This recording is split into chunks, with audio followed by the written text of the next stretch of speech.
Imagine being a ship captain. Yeah. You are, let's say, 500 miles away from any recognized conflict zone. Right. Totally safe waters. Exactly. You are hauling crude oil, the sun is shining, the radar is totally clear, and then, completely out of nowhere, a sea drone slams right into your hull. It is a terrifying scenario. And it is exactly what happened to the Sanandal Maybe oil tanker just last month. It's just wild. Welcome to today's deep dive, everyone. It is March 30th, 2026. And we are unpacking the reality of the ongoing Strait of Hormuz crisis. Yeah, we have a lot of ground to cover today. We really do. But before we get into the mechanics of what is actually happening in the water, I want to make a quick but really important note for you, the listener. The events we are diving into today, specifically the military strikes and the geopolitical fallout involving the United States, Israel, and Iran, these are incredibly highly charged topics. Very much so. Right. So our mission here, our role, is not to take a side. And we are certainly not here to endorse any specific political or, military viewpoint. We are strictly acting as your impartial guides. Yeah, we're just looking at a huge stack of sources. We've got a comprehensive timeline from Wikipedia, economic reports from Goldman Sachs, data from the European Central Bank, and macroeconomic data from the Apollo Academy. Exactly. We are taking all that raw data, all those timelines, and breaking them down so you can understand exactly how these events are, rewiring the global economy right now. And honestly, the stakes for the global economy could not be higher. We are talking about a body of water that is just 21 miles wide at its narrowest point. 21 miles. That is nothing. It's tiny. But because of what has happened over the last 4 weeks, that tiny choke point has been effectively sealed off. And doing that has trapped roughly 20% of the world's daily oil supply. Okay, let's unpack this.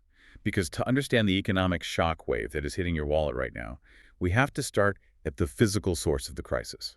Right, the reality on the water. Yeah. We need to look at what actually happened. The catalyst for all of this occurred on February 28th.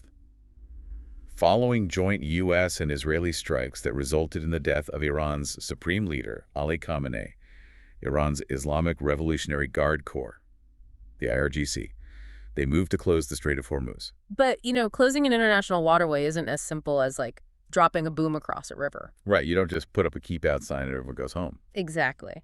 The IRGC has essentially layered 4 distinct methods of area denial to freeze commercial traffic. 4 methods. Yeah.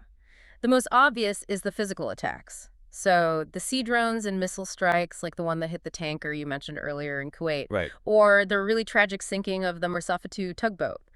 But they're also laying naval mines, broadcasting direct VHF radio warnings to approaching vessels, and perhaps most dangerously, they are deploying wide-scale GPS spoofing. I want to pause on the GPS spoofing for a second because that sounds like something straight out of a sci-fi movie to me. It really does. How does that actually work in practice for a commercial vessel? Are they just, turning off the ship's navigation system remotely? It's actually much more insidious than simply jamming or turning off a signal. Really? Yeah, because with GPS jamming, a ship's captain knows their system is down. An alarm goes off and they can switch to analog navigation or use a compass. Oh, I see. They know they are blind. Right. But with spoofing, the IRGC is transmitting fake satellite signals that actively overpower the real ones. Oh, wow. So the ship's computer is telling the captain they are perfectly on course, cruising right down the center of a safe international shipping lane. When they aren't. Exactly. In reality, they are drifting miles off course directly into Iranian territorial waters, or even worse, directly into a freshly laid minefield. That is just horrifying. You can't even trust your own instrument. No, you can't. But what's really wild to me about this whole setup is that it isn't a blanket blockade. It's incredibly selective, right? Oh, very selective. The IRGC announced they are specifically targeting vessels going to and from ports of the U.S., Israel, and their allies. Right, because if you look at the shipping logs, a massive bulk carrier called the Iron Maiden sailed right through last week without a scratch. Yeah. And why? Because they updated their automated identification system to actively broadcast the words China owner. And they aren't the only ones doing that. Ships flying flags from India and Russia are also being granted completely safe passage. It's like the strait has been turned into this highly weaponized toll booth, or like a bouncer at an exclusive club. You have the geopolitical VIP pass, the gate swings open. But if you're a Western ship, you're locked out. Well, I'd actually push back a bit on the toll booth analogy. Oh, how so? At a toll booth, even a really expensive one, you can eventually pay a fee and get through. Right. What we're seeing here is an absolute hard stop. It's an ideological blockade. Wait, there's no buying your way in. Exactly. If you have the wrong flag, you are trapped, period. And that absolute nature is what triggered such a massive international response. Yeah, the political fallout was immediate. You had U.S. President Donald Trump publicly threatening to literally obliterate Iranian power plants if the strait wasn't reopened within a 48-hour window. Though, that deadline came and went. The U.S. postponed the threat, citing productive conversations with Iran, which, amusingly or terrifyingly, depending on how you look at it, Iranian state media immediately denied were even happening. Right. The messaging is totally chaotic. It is. But let's pivot from the geopolitics to the actual math here. We have this 21-mile waterway completely blocked by sea drones and fake GPS signals. How does that physical maritime reality translate into immediate global economic panic? What's fascinating here is how quickly the physical restriction of a commodity alters the mathematical realities of the entire global market. Because it's oil. Because it's oil, yeah. Since the physical flow is restricted, you get an instantaneous supply shock, and the market reaction was violent. Violent's a good word for it. Brent crude oil didn't just slowly climb over a few weeks. It surged past $100 a barrel almost overnight, peaking at a staggering $126. Wow. 126. Yeah. And traffic in the strait dropped by 70% immediately and then quickly fell to near zero for Western ships. The ripple effects on the ground in the Gulf states are just staggering when you read the reports. Yeah. It isn't just that the oil can't leave, it's that it literally has nowhere to go. Right. Qatar had to completely shut down its gas production. Kuwait, Bahrain, and Iraq had to legally declare force majeure. Which is basically the legal panic button you press when an extreme, unforeseeable event prevents you from fulfilling a contract. Exactly. And the physical reason they had to hit that panic button is storage capacity, right? Yeah, because oil production isn't just a kitchen faucet you can turn off without consequences. These countries kept pumping initially, but because no ships were coming to load the oil, their massive onshore storage tanks simply filled up to the brim. They just ran out of space. Completely. Imagine leaving a garden hose running into a bucket, but someone has sealed the top of the bucket shut. Eventually, you have to run back and forcefully shut off the spigot, which is incredibly damaging to that heavy energy infrastructure. So the spigots are forcefully shut off, the oil is physically trapped, and the price jumps to $126 a barrel. Yeah. Let's talk about what that means for you, the listener, who is just trying to, buy groceries this week. Looking at the macroeconomic data from the Apollo Academy, they model that a mere $10 increase in oil prices lowers global GDP by 0.4%. And raises inflation by 0.2%. Right, over just $10. And that's just the initial hit, too. We have to look at the mechanism behind why GDP actually dropped. Okay, lay it out for us. When oil spikes, every single factory costs more to run. The profit margins of businesses shrink immediately, so they naturally produce fewer goods. That makes sense. At the same time, every day people are spending so much more just to fill up their cars with gas that they stop buying new phones or going out to dinner. Right, they tighten their belts. Exactly. That sudden contraction in spending and producing is the 0.4% drop in GDP. But the inflation piece is where it gets really sticky. The Apollo data notes an additional 0.15% increase in inflation from what they call second-round effects. Okay, I want to challenge some of the terminology here. Yeah. Because economists on the news always talk about core inflation. They get on TV and say, well, headline inflation is up, but if we look at core inflation, which strips out volatile energy prices, things are actually totally fine. Oh, I know where you're going with this.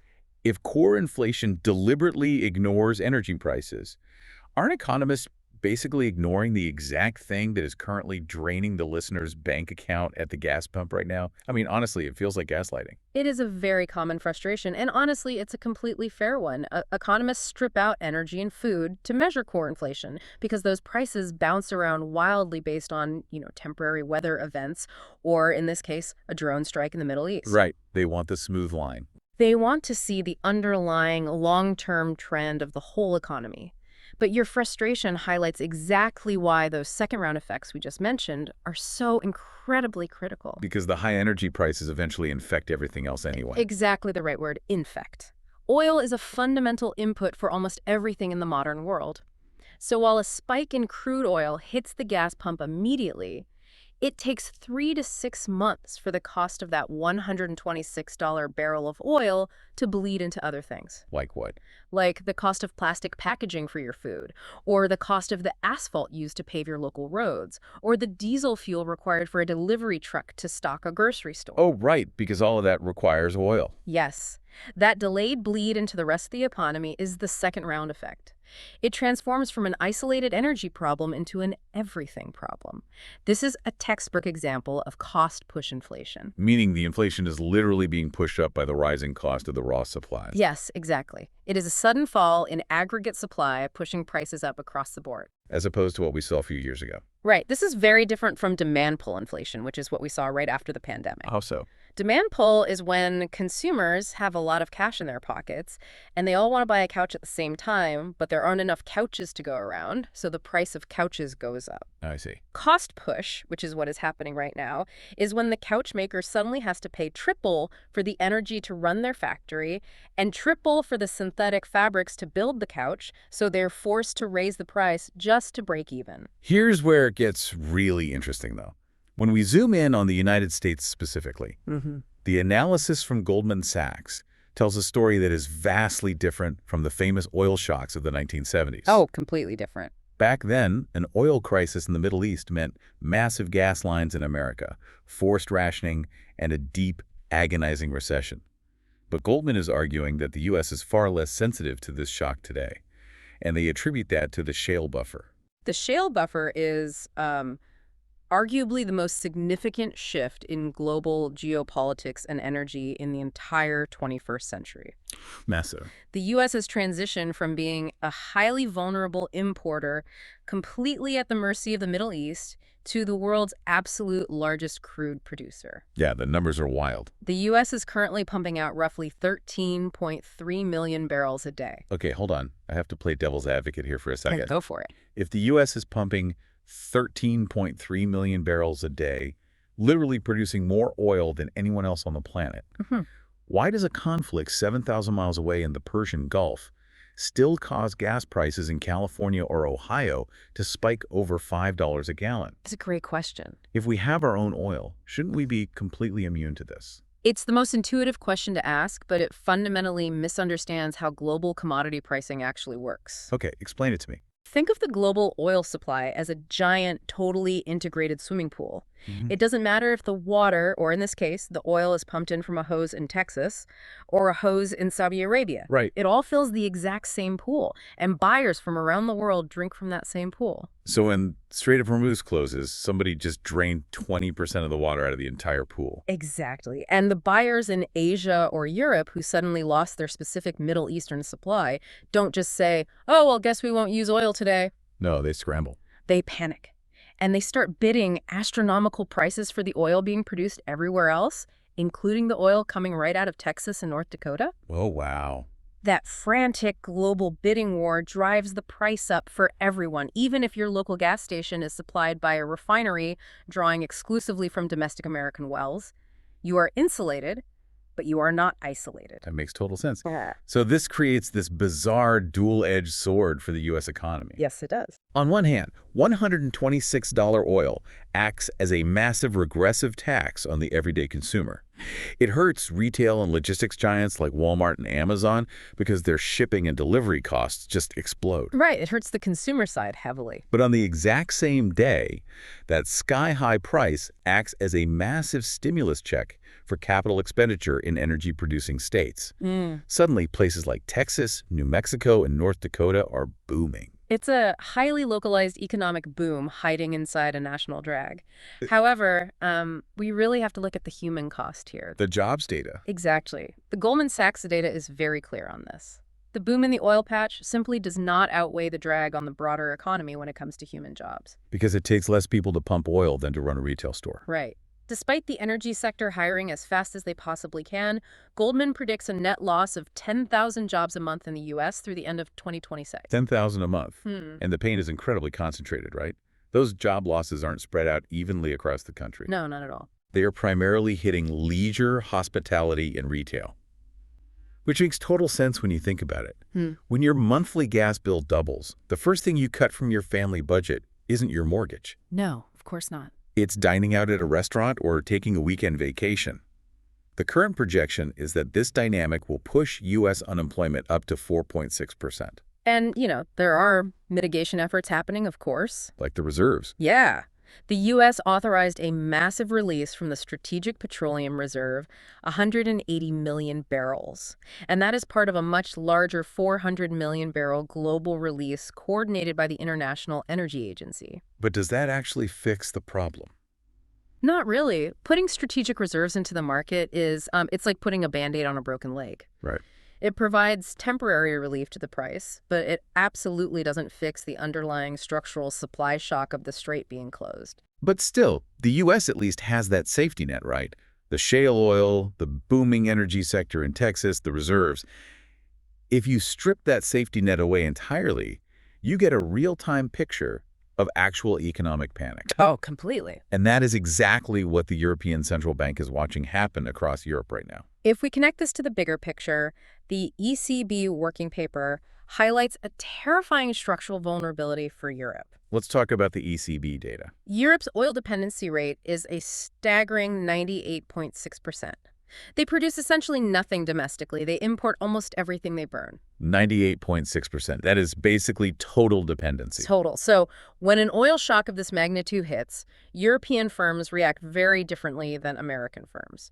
The data shows that European companies immediately and significantly cut their capital expenditures and, crucially, their research and development budgets. But American firms don't do that. American firms, broadly speaking, do not cut R&D during an energy shock. So why the big difference? Well, part of it is simply energy intensity. European manufacturing historically relies more heavily on imported energy to run their heavy industries. Sure. But the ECB research points to something much deeper and more systemic: capital market structures. It really comes down to how a business actually gets the money it needs to survive a crisis. Let's break that down, because I think a lot of people, just assume a business loan is just a business loan, regardless of what continent you're on. Far from it. European firms rely overwhelmingly on traditional bank financing. They go to a massive commercial bank for a loan. Okay. But banks are incredibly risk-averse institutions. When a geopolitical crisis hits and energy prices skyrocket, those European banks get extremely nervous about defaults. Naturally. So they immediately tighten their lending standards, and credit dries up almost overnight. The bank literally calls the business and says, "We are capping your credit line." Right, whereas U.S. firms rely much more on market-based financing. Instead of begging a single bank manager for a loan, a U.S. company will issue new equity shares, or they will sell corporate bonds to thousands of different investors. Yes. Because that risk is spread out across a vast ocean of investors, many of whom are actively looking for the higher yields that come during a crisis. U.S. firms just have far more avenues to raise cash. It gives them a profound flexibility that European firms simply do not have. It's almost like, say you have two businesses facing a brutal, unexpected winter storm. Okay. The U.S. business has a flexible line of credit with multiple hardware stores, so they just go buy a couple of heaters, keep the lights on, and keep building their new product prototype in the garage. Right. But the European business is relying on a strict cash allowance from a single bank manager who just got completely spooked by the snow. So they have to completely freeze all their new projects just to afford the heating bill for the main office. That's close, but to make it completely accurate, the European business doesn't just voluntarily freeze projects to save money. Oh, they don't? No, the bank manager is actively standing in the doorway saying, "You are legally not allowed to spend money on that new prototype until the snow melts." Wow. The restriction is forced upon them by the banking structure itself, and the long-term threat of that dynamic is severe. Because if a company stops doing research and development for 2 years, they don't just lose 2 years of time, they lose the future. Precisely. If this disparity continues, if U.S. firms keep innovating, building new AI, designing new medical devices through the crisis, while European firms are forced to halt their R&D just to survive the winter, it leads to a permanent loss of global competitiveness. That is a huge shift. It is. A temporary geopolitical shock in 2026 could literally redraw the map of corporate dominance for the next 3 decades. In 10 years, the products you buy might be exclusively American or Chinese, simply because European companies couldn't get a bank loan during the Hormuz crisis. So what does this all mean? Let's bring all these threads together. What started as a targeted geopolitical drone strike on February 28th instantly mutated into a physical maritime blockade of a tiny 21-mile waterway. Yep. That physical blockade trapped a fifth of the world's oil, triggering a textbook wave of cost-push inflation. That inflation is currently reshaping the U.S. labor market, trading hospitality jobs for oil field investments. It really is wild to watch. And on a macro level, the structure of corporate debt, combined with energy dependency, is actively altering the competitive balance between European and American industry. It is the ultimate butterfly effect, mapped out in real-time economic data.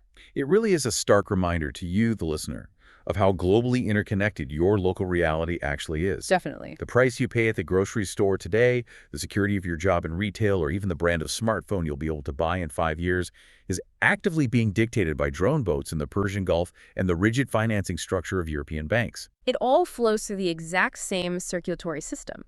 And when one artery is blocked, the whole body has to adapt or face cardiac arrest. And I want to leave you with one final, deeply provocative thought from the source material to ponder today. Oh, this is a big one. We've spent this entire deep dive talking about the energy market and oil. But there is another vital commodity trapped behind those naval mines in the Persian Gulf right now. Yeah. About 1/3 of the world's seaborne fertilizer also passes through the Strait of Hormuz. The economic reports note that urea prices have already jumped 50% during the vital spring planting season. It's terrifying. So as we watch the energy markets panic today, we have to ask, how will this maritime blockade quietly transform into a catastrophic global food pricing crisis by 2027?